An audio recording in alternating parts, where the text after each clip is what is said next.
നമസ്കാരം, സിറ്റി ന്യൂസിലേക്ക് സ്വാഗതം. വിവിധ ആവശ്യങ്ങൾ ഉന്നയിച്ചുകൊണ്ട് KSEB ജീവനക്കാർ ഫെബ്രുവരി 20-ന് പണിമുടക്കും. ഇതിനോടനുബന്ധിച്ച് ജില്ലകളിൽ വൈദ്യുതി ഭവന മുന്നിൽ പ്രതിഷേധ കൂട്ടായ്മ സംഘടിപ്പിച്ചു. കണ്ണൂർ തെക്കി ബസാർ വൈദ്യുതി ഭവന മുന്നിൽ നടന്ന പ്രതിഷേധ കൂട്ടായ്മ KSEB പെൻഷനേഴ്സ് അസോസിയേഷൻ സംസ്ഥാന കമ്മിറ്റി അംഗം K. പുരുഷോത്തമൻ ഉദ്ഘാടനം ചെയ്തു. കരാർ തൊഴിലാളികളും പെൻഷൻകാരും സമരത്തിൽ പങ്കെടുക്കും. പവർ സെക്രട്ടറിയുടെ ഏകപക്ഷീയമായ ഉത്തരവുകൾ പിൻവലിക്കുക, ശമ്പള പരിഷ്കരണ കരാറുകൾ അംഗീകാരം നൽകുക തുടങ്ങിയ ആവശ്യങ്ങൾ ഉന്നയിച്ചുകൊണ്ടാണ് പണിമുടക്കുക. ഇതിനു മുന്നോടിയായി ഇന്ന് തിരുവനന്തപുരത്ത് വൈദ്യുതി ഭവൻ മാർച്ച് നടന്നു. അതിനോടനുബന്ധിച്ച് ജില്ലകളിൽ വൈദ്യുത ഭവനുകൾക്ക് മുമ്പിൽ പ്രതിഷേധ കൂട്ടായ്മ സംഘടിപ്പിച്ചു. കണ്ണൂർ തെക്കി ബസാർ വൈദ്യുതി ഭവന് മുമ്പിൽ നടന്ന പ്രതിഷേധ കൂട്ടായ്മ KSEB പെൻഷനേഴ്സ് അസോസിയേഷൻ സംസ്ഥാന കമ്മിറ്റി അംഗം K. പുരുഷോത്തമൻ ഉദ്ഘാടനം ചെയ്തു. തൊഴിലാളികളെ നിങ്ങൾ ശ്രദ്ധയിൽപ്പെടുത്തുകയാണ്.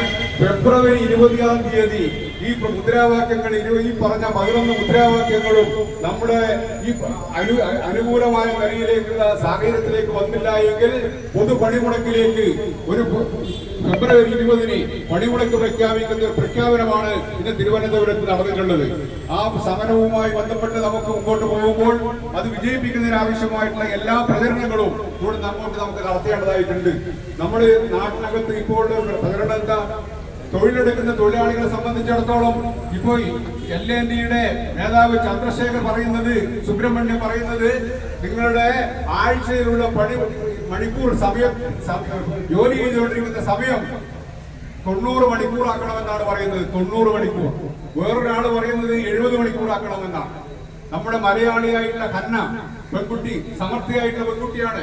ആ പെൺകുട്ടി ജോലി ചെയ്യുന്നതിന്റെ മേധാവി പറയുന്നത് നിങ്ങൾക്ക് ഞായറാഴ്ച എന്തിനാണ് അവധി എന്നാണ്. CN രാകേഷ് അധ്യക്ഷത വഹിച്ചു. KA Vinod Kumar, EM Sameer, VP Udayakumar, Sreejesh തുടങ്ങിയവർ സംസാരിച്ചു.